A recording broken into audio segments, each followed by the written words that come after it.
कभी सोचा है भला कि एक छोटे से बाथटब और एक बहुत बड़े देव हैकल बहरी जहाज, इन दोनों में कॉमन क्या हो सकता है?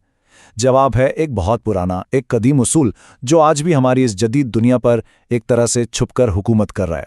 तो चलें आज इसी राज से पर्दा उठाते हैं। तो कहानी शुरू होती है एक तारीखी पहेली से। एक तरफ एक बादशाह है, एक सोने का ताज है, और दूसरी तरफ जहानत का बस वो एक लम्हा जिसने साइंस की तारीख का रुख ही मोड़ दिया। जी हाँ, ये कहानी है मशहूर साइंसदान आर्शिमेडीज और बादशाह हीरोदुअम की। असल में बादशाह के पास एक ऐसा मसला अनपड़ा था जो देखने में बिल्कुल लानेहल लगता था, यानी नामुमकिन सा। तो हुआ ये कि बादशाह बहुत परेशान था। उसे शक पड़ गया था कि उसके लिए जो नया ताज बनाया गया है ना, वो खालिस सोने का नहीं है, उसमें मिलावट है। मसला ये था कि वो उस खूबसूरत ताज को तोड़े या खराब किए बगैर सच्चाई जानना चाहता था। अब ये जिम्मेदारी सौंपी गई आर्शिमीडीज को। वो दिन रात इसी सोच में गुमता कि भाई इस अजीब व गरीब शक्ल वाले ताज का वॉल्यूम यानी हजम आखिर कैसे नापा जाए। फिर एक दिन बस यूं ही नहाने के लिए जैसे ही वो पानी से लबालब भरी टब में उतरा, पानी छिड़क कर बाहर आ गया, और बस इसी एक लम्हे में उसके दिमाग में जवाब बिजली की तरह चमका। और वो जो लम्हा था ना, जिसे यूरिका मोमेंट कहते हैं, वो सिर्फ एक कहानी का हिस्सा नहीं था। दरअसल वो एक ऐसे बुनियादी साइंसी उसूल की पैदाइश थी जिसने आगे चलकर दुनिया को देखने का हमारा अंदाज ही बदल दिया। तो ये है वो बुनियादी कानून। बहुत ही आसान लफ्ज़ों में समझें तो जब भी कोई चीज़ पानी में डाली जाती है तो पानी उस चीज़ को ऊपर की तरफ धकेलता है, एक जोर लगाता है। इसी जोर को हम अछाल की कुव्वत या बोयन फोर्स कहते हैं। और मज़े की बात यह है कि ये कुव्वत ठीक उतनी ही होती है जितना उस पानी का वज़न होता है जिसे उस चीज़ ने अपनी जगह से हटाया है। तो इस पूरे मामले को ना दो कुव्वतों की एक जंग समझ लें। एक तरफ है कशिश सक्ल यानी ग्रेविटी, जो चीज़ को नीचे की तरफ खींच रही है, और दूसरी तरफ है पानी की उछाल की कुव्वत जो उसे ऊपर की तरफ धकेल रही है।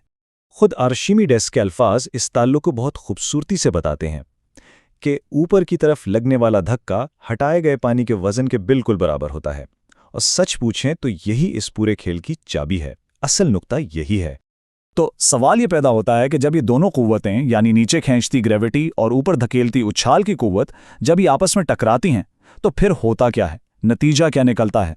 आखिर क्यों कुछ चीज़ें तैरती हैं और कुछ सीधा डूब जाती हैं? आइए अब जरा इस जंग के नतीजे को समझते हैं। देखें, ये एक बहुत सीधा सा मुकाबला है। एक तरफ है चीज का अपना वजन जो ग्रेविटी की वजह से है और उसे नीचे ले जाना चाहता है, और दूसरी तरफ है पानी का धक्का यानी उछाल की कुव्वत जो उसे ऊपर उठाना चाहती है। और इस जंग के सिर्फ 3 ही नतीजे हो सकते हैं। पहला, अगर चीज का वजन पानी के धक्के से ज्यादा है तो जाहिर है वो डूब जाएगी। दूसरा, अगर चीज का वजन पानी के धक्के से कम है तो वो आराम से तैरेगी।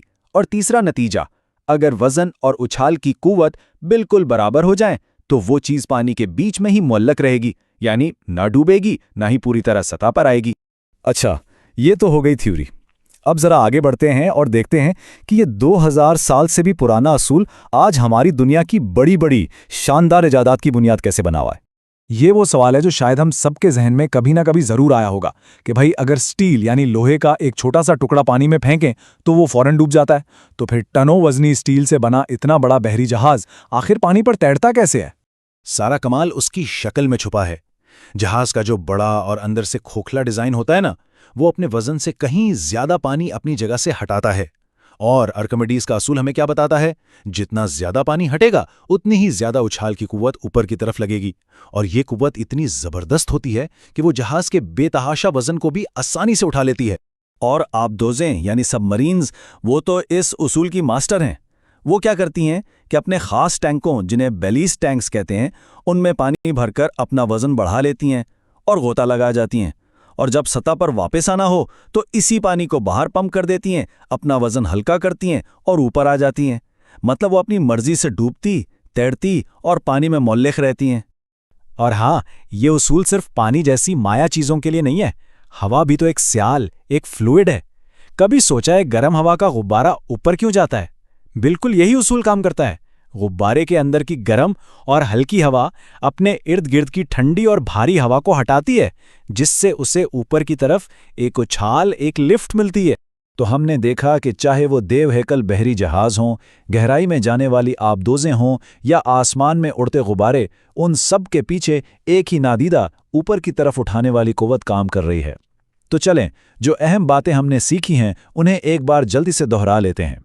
सबसे पहली बात, कोई भी चीज जो किसी माए या गैस में हो वो ऊपर की तरफ एक धक्का महसूस करती है। दूसरी बात, ये धक्का ठीक उतना ही होता है जितना उस चीज ने माए या गैस को अपनी जगह से हटाया हो। और आखिर में यही एक सादा सा उसूल हमें समझाता है कि रबड़ की एक छोटी सी बत्तख से लेकर स्टील के बहुत बड़े जहाज और यहां तक के हवा के गुब्बारे आखिर तैरते कैसे हैं। तो ये सोचने पर मजबूर करता है ना कि जिस तरह ये उछाल की कुव्वत हर वक्त हर जगह खामोशी से अपना काम कर रही है, इसी तरह हमारे इर्द गिर्द और कौन कौन सी ऐसी ही नादीदा पोशीदा कुव्वतें हैं जो हमारी इस दुनिया को, हमारे इस कायनात को चला रही हैं। जरा सोचिएगा इस पर।